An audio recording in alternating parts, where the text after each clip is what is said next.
Long, long ago, in days gone by, when the ages first were dark, there lived a man in solitude in a nice North Yorkshire Park. He were all alone in the great wide world. His name, it was Adam. A hard case was he never complained. You could tell he's a Yorkshireman.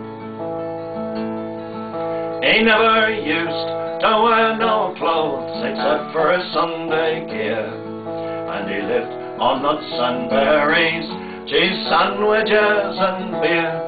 He was never ashamed to go round nude without to cover his arse. As he once said, I've no false pride, God made me working class. He never used to keep a dog, 'cause they weren't invented yet. But a man's got to have some company, so he kept a snake as a pet. He trained the snake to fetch a stick and to carry his shopping bag. And every night he'd put it on a lead and take out the snake for a drag. When God saw Adam winking at a sheep, he thought, I've left it late. Man needs someone to wash, clean and dust, it's time I gave him a mate. So he made one out of Adam's bone, what he drew from his side with a jerk. At this Adam wasn't really too amused, I'll be ribbed about this at work.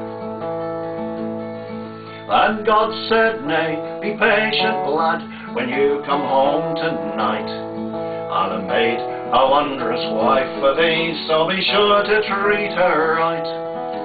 Adam come in from gardening, and this wondrous wench did see. All he said was, hey there, missus, where's me bloomin' tea?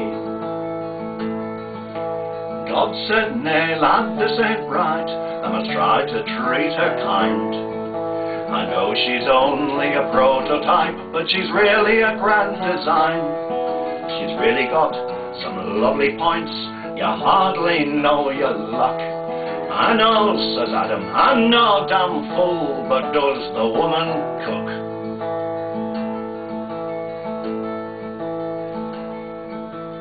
Adam asked God, casual like, as his new wife peeled some grapes, how come Eve's been created whilst I evolved from the apes?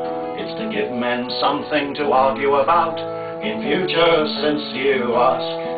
And anyway, she's an improvement on you, 'cause you can't multitask. God said the world's what I call a computer, but Satan has a plan to spoil the place for everyone and cause the fall of man. To defeat his evil scheme, there's one precaution you must take. Don't you dare touch my apple, that's a rule you must not break. Leave the apple well alone, don't take a single bite. The tree of knowledge guards you and will see that you're alright. Think of the tree as a firewall, Satan wrecked things once before, when a virus made the system crash and deleted my dinosaurs.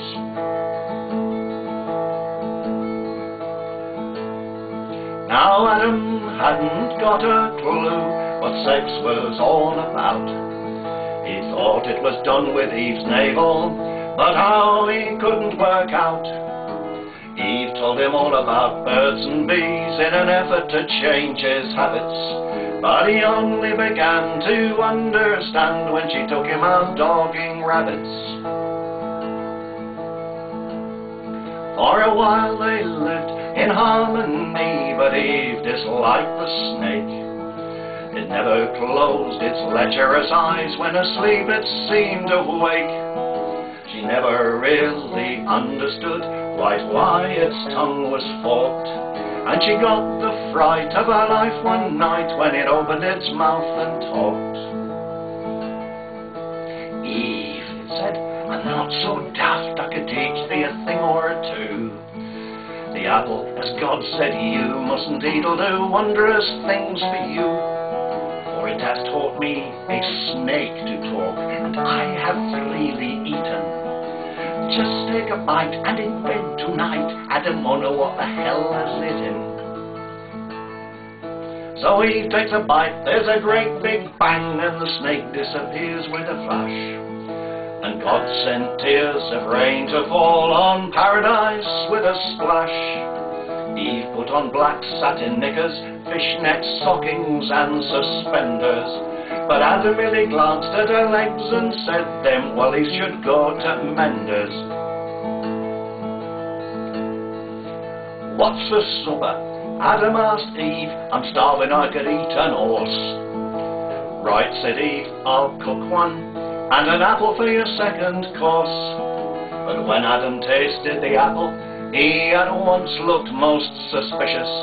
My God, he cried, how could you, Eve? It's a lousy golden delicious. Then all at once he felt this urge, an enormous surge of lust, and he chased Eve all over Eden, to the angels' great disgust. He then ripped off their knickers, shouting, I've been such a Burke. Elastic's just the thing I need to make my catapult work. Adam lost his job as gardener in the fruitful grounds of Eden, but at least he got rid of his naval theory on account of the fruit he had eaten. And thus it is, despite Charles Darwin, so it came to pass that all mankind descended from a Yorkshire lad and lass. Now all you lads and lasses is a warning you should take. If you feel a strange tongue in your ear, it could well be a snake. But now my story's reached its end, so that's where I will leave it. The only question still to be asked is, did you Adam and Eve it?